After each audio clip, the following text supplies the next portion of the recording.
천국으로 가는 해변. 제10편 천사장 미가엘의 기쁨과 예수님의 슬픔. 해변에 앉아서 주님을 기다리며 하늘을 쳐다보았습니다. 왼편 하늘에는 많은 천사가 세상과 천국을 오고 가고 있었습니다. 기도 두루마리를 가지고 가는 천사와 기도 응답 가방을 든 천사들이 분주히 움직이고 있었습니다. 갑자기 우편 하늘에 은빛 갑옷을 입은 많은 천사가 천국에서 날아왔습니다. 가장 크고 힘있어 보이는 천사가 신호를 하듯 칼을 빼어들고 그들을 지켜보고 서 있었습니다. 하늘을 뒤덮을 정도의 많은 천군이 세상으로 행군했습니다. 전쟁을 하러 가는 것입니다. 잠시 후 하늘에서의 그들의 행군이 끝났습니다. 그런데 큰 천사는 그들 뒤를 따라가지 않고 바다 위 공중에 서 있었습니다. 천사가 칼을 칼집에 꽂자 몸집이 작아졌습니다. 그러나 여전히 갑옷은 입고 있었고 투구를 쓰고 있었습니다. 공중에 서 있던 천사가 제게로 날아왔습니다. 저에게 가까이 오자 그의 모습은 바뀌었습니다. 갑옷은 옅은 노란빛의 못이 재질의 옷으로 바뀌었고 허리에는 술이 달린 보라색 띠를 하고 있었습니다. 젊은 사람 같기도 하고 나이 든 사람 같기도 했으며 남자인지 여자인지 분간할 수 없었습니다. 구불구불한 금발은 어깨 밑까지 왔으며 그의 날개는 곡선으로 솟구치고 다시 부드럽게 흘러내렸습니다. 날개는 얇고 빛나는 청 같기도 하고 새털 같기도 했고 몸에 붙어 있으나 독립적으로 움직이는 다른 생명체처럼 보였습니다. 그가 가만히 서 있는데도 날개는 움찔거리며 약간씩 움직여서 날개가 숨을 쉰다는 느낌을 받았습니다. 그가 손을 내밀자 저도 손을 내밀어 악수했습니다. 저는 당신은 누구신가요? 라고 물었습니다. 그러자 그가 웃으면서 말했습니다. 당신은 나를 알고 있습니다. 제가 당신은 미가엘입니다. 라고 말했습니다. 그가 고개를 끄덕였습니다. 바다 건너편을 쳐다보고 있는 그를 향해 제가 당신은 아주 바쁘군요. 라고 말하자 그가 말했습니다.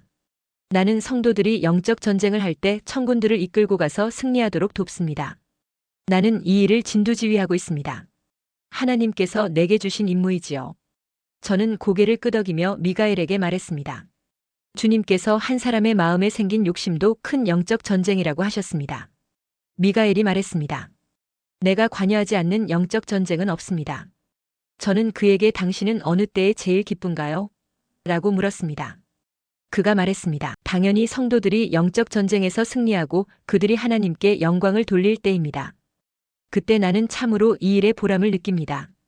그와 이야기를 나누는 중에 건너편에서 주님께서 오시고 계신 것이 보였습니다. 그런데 주님은 지금까지의 주님과는 전혀 다른 분위기였습니다. 주님의 커다란 눈에 눈물이 가득했습니다. 고여있는 눈물에 제 모습이 비쳤습니다. 굉장히 슬픈 얼굴이셨습니다.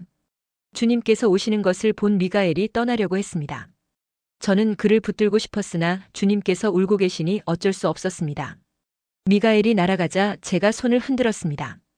큰 날개를 펼치고 독수리처럼 힘차게 날아갔습니다. 펼친 두 날개가 굉장히 넓었습니다. 저는 주님의 두 손을 잡고 왜 우세요? 울지 마세요. 라고 말씀드렸습니다. 주님께서는 슬프다고 하셨습니다. 예수님께서 왜 슬픈지 몰랐지만 저도 같이 울었습니다. 주님의 눈물이 모래를 적셨습니다. 주님의 눈물은 마르지 않았습니다. 저의 눈에 천국에서 보았던 많은 흰 계단이 보였습니다. 주님께서 눈물을 흘리시면서 말씀하셨습니다. 그 계단을 놓기 위해 내가 얼마나 수고했는지 너희들은 잘 모른단다. 저는 그 많은 계단을 주님께서 만드셨다는 겁니까? 라고 여쭈었습니다. 내가 그리하였다. 내가 한 발 한 발 골고다를 오를 때마다 천국으로 가는 계단이 하나씩 놓였다. 그런데 사람들은 천국으로 가는 계단을 오르지 않는단다. 주님께서 왜 슬퍼하시는지 이제 알 것 같았습니다. 그때 주님의 손과 등에서 피가 흐르기 시작했습니다. 제가 놀라며 주님의 몸을 살폈습니다. 주님의 등에 난 채찍 자국은 붉고 깊었습니다. 그리고 몸에는 맞으신 상처와 흉터 자국이 많았습니다. 갑자기 주님께서 발가벗겨지고 작고 여윈 볼품 없는 남자로 변하셨습니다. 주님의 머리카락은 피범벅으로 엉켜 있었고 손과 옆구리에서도 계속 피가 흘러나왔습니다. 그러자 주님께서 앉아 계시던 자리에서부터 시작해서 모래사장과 바닥까지 피로 붉게 물들었습니다. 저는 주님을 붙들고 울었고 앉아 계신 주님께서도 당신의 무릎에 얼굴을 파묻고 우셨습니다. 주님은 너무 마르셔서 등뼈가 다 드러나 있었습니다. 너무 작고 여위어서 제가 두 팔로 주님을 안으면 작은 아이를 안듯 제게 안겨질 것 같았습니다. 갑자기 하늘이 어두워지면서 크고 검은 새들이 나타났습니다. 입이 뾰족한 검은 새들이 온 하늘을 뒤덮었습니다. 하지만 주님께서는 아랑곳하지 않고 여전히 울고 계셨습니다. 내가 목마르다. 내가 목마르다. 주님께서 목마르다고 하시니 저는 주변에 마실 것이 있는지 찾아보았습니다. 하지만 그분께서는 머리를 흔드셨습니다. 그게 아니다. 나는 물이 필요한 게 아니다. 나는 죽어가는 영혼 때문에 목이 마르다. 내 생수를 마시기를 원하는데 그들은 마시지 않는다. 그들이 목이 마르니 내가 목마른 것이다. 저는 천국에서 마셨던 그 분수대의 물이 생각났습니다. 분수대 물이 생명수였습니다.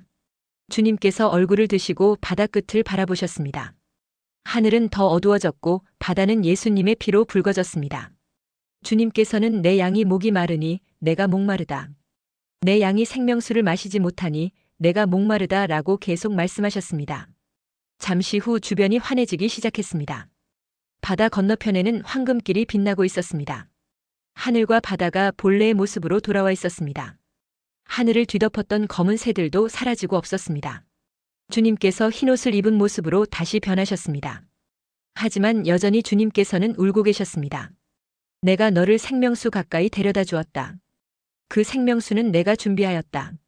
나를 따라오면 그 물을 마실 수 있다. 하지만 생명수를 마시는 자는 적단다. 주님의 등에 있는 붉은 채찍 자국에서 빛이 났습니다. 그리고 주님의 손과 발에도 빛이 났습니다. 주님께서는 저를 세상으로 가는 길까지 데려다 주시며 말씀하셨습니다. 내 자녀들이 생명수를 마시기를 원한다. 주님의 안타까운 마음이 느껴져 길을 가는 내내 저는 눈물이 났습니다.